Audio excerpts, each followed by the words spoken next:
بسم اللہ الرحمن الرحیم۔ جس وقت بلایا گیا طبیب کو تو طبیب نے کہا یہ تو زہر ہے اور زہر جان بوجھ کر لگایا گیا۔ بہرحال امام کو شفا بھی ہوئی اور مدینہ آئے، اور اب کی مرتبہ جو تیسری بار زہر دیا گیا وہ ہیرے کو پیس کر امام حسن رضی اللہ عنہ کے مشکیزہ کے اندر ڈال دیا گیا۔ امام حسن رضی اللہ عنہ 27 صفر کی رات سوئے ہوئے تھے، اچانک نیند سے بیدار ہوئے۔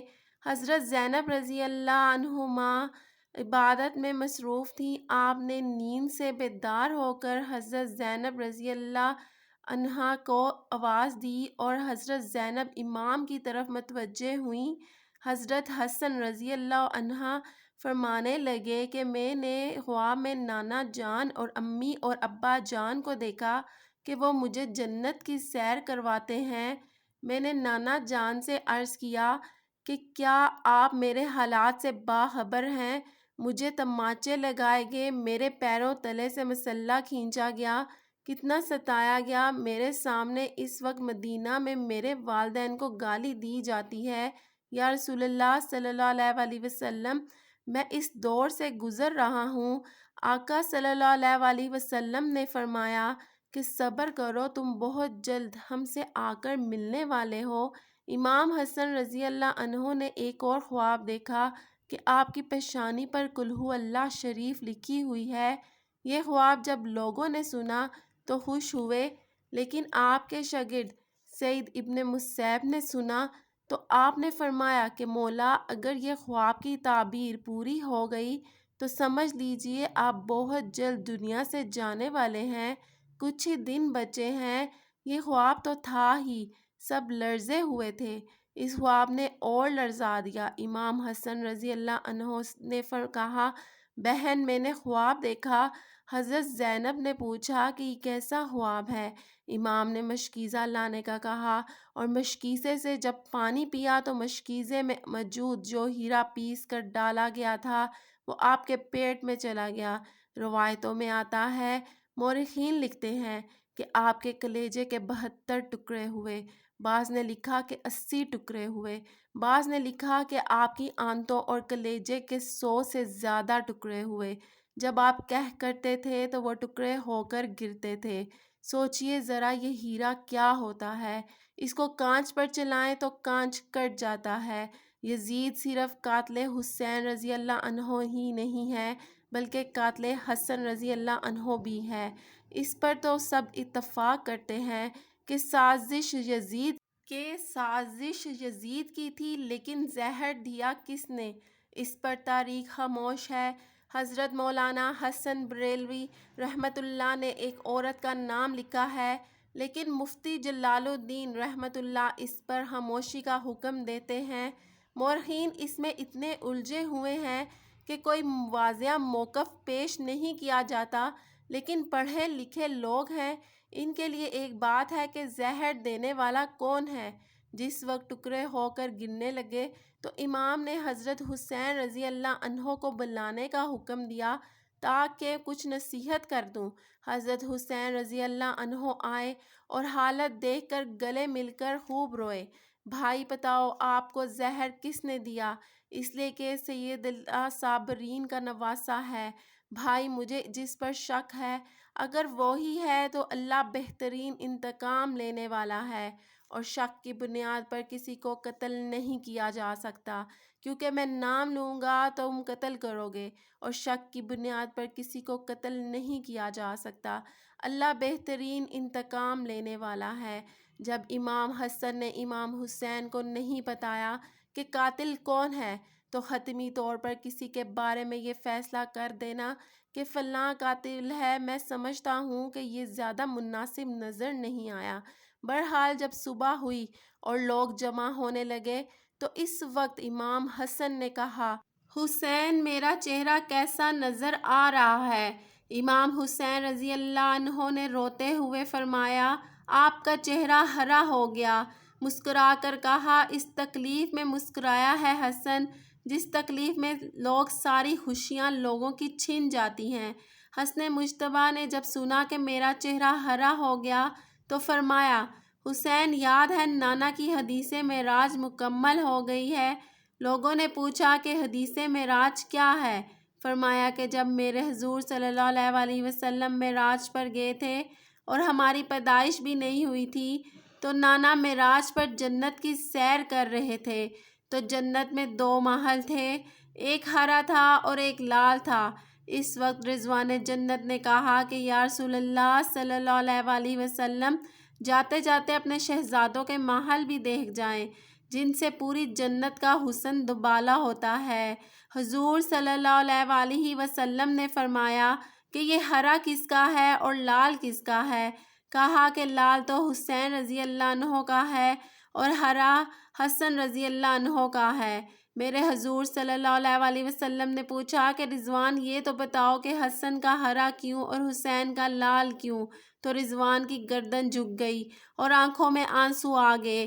اہل بیت کی محبت میں رضوان جنت میں روتا ہے، جبکہ جنت میں کوئی رو نہیں سکتا۔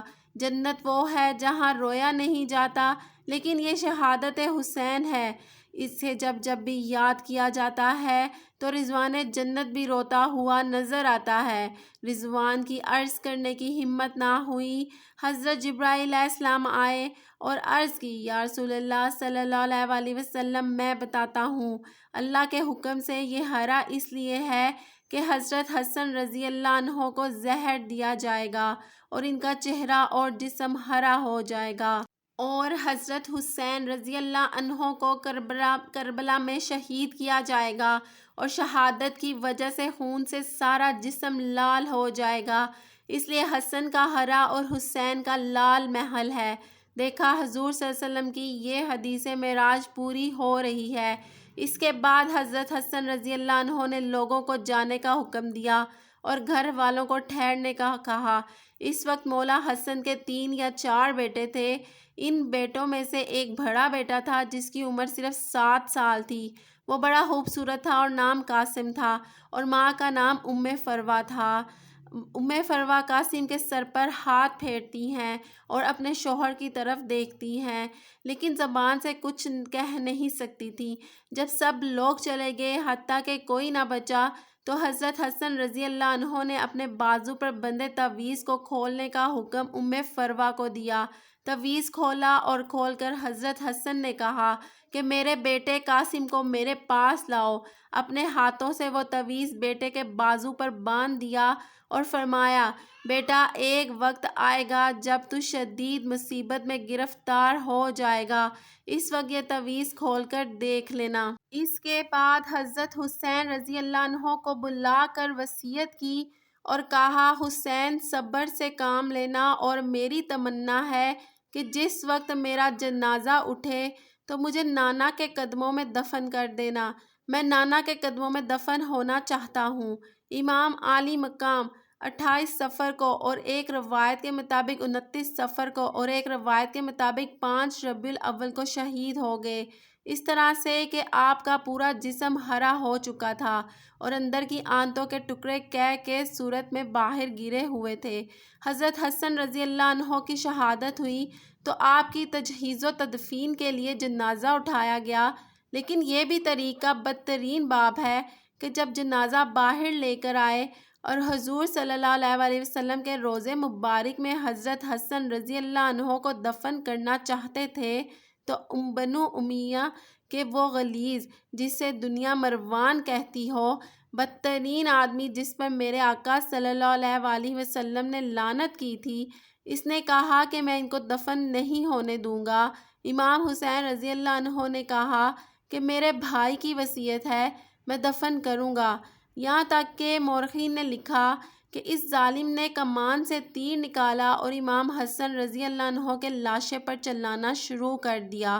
ایک بندہ جو شہید ہو چکا ہے، لوگ کہتے ہیں کہ مروان کو یزید کو اتنا برا نہ کہا اس لیے کہ انہوں نے کیا کیا کیا ہے۔ یہ کیا ہے، مرے ہوئے انسان کا تو دشمن بھی احترام کرتا ہے۔ مروان کیسا ظالم تھا، نانا کے قدموں میں نواسے کو لے جا رہے ہیں تو تلوار سے جنازہ روک لیا اور جنازے پر تیر چلانا شروع کر دیا۔ بعض روایتیں یہاں تک آتی ہیں، جنازہ حسن پر تیر چلائے۔ حضرت زینب رضی اللہ عنہا نے کہا کہ فاطمہ کے 2 بیٹوں کے جنازے میں نے دیکھے ہیں۔ حسن کو تو 2 بار کفن ملا ہے، حسین کو تو 1 بار بھی کفن نہ ملا۔ لوگوں نے کہا کہ حسن کو 2 بار کفن کیسے ملا؟ کہا کہ جب مروان نے حسن کے لاشے پر تیر چلایا تو وہ تیر لگا تو وہ حسن کے کفن نے خون کی پھوار نکل پڑی۔ تو اس وقت لوگوں نے کہا کہ ایک کفن پر اب دوسرا کفن پھر لپیٹ دو تاکہ حسن کو رنگین کفن میں لے کر نہ جائیں بلکہ ایک کفن اور دے دیا جائے۔ یہ بھی حضرت حسن رضی اللہ عنہ کی کرامت ہے کہ وصال کے بعد بھی تیر لگا آپ کے جسم سے خون نکلا۔ کسی نے امام حسین رضی اللہ عنہ سے کہا، شہزادہ حسن رضی اللہ عنہ کی یہ وصیت تھی کہ مجھے حضور صلی اللہ علیہ وآلہ وسلم کے قدموں میں دفن کریں، لیکن انہوں نے یہ بھی تو کہا کہ اگر مروان آڑے آئے تو مجھے امی جان کے قدموں میں دفن کر دینا، آپ اس پر بھی عمل کر سکتے ہیں۔ پھر امام حسن رضی اللہ عنہ کو حضرت فاطمہ رضی اللہ عنہا کے قدموں میں دفن کیا گیا۔ مزید اس طرح کی اسلامک ویڈیو دیکھنے کے لیے چینل کو ضرور سبسکرائب کریں۔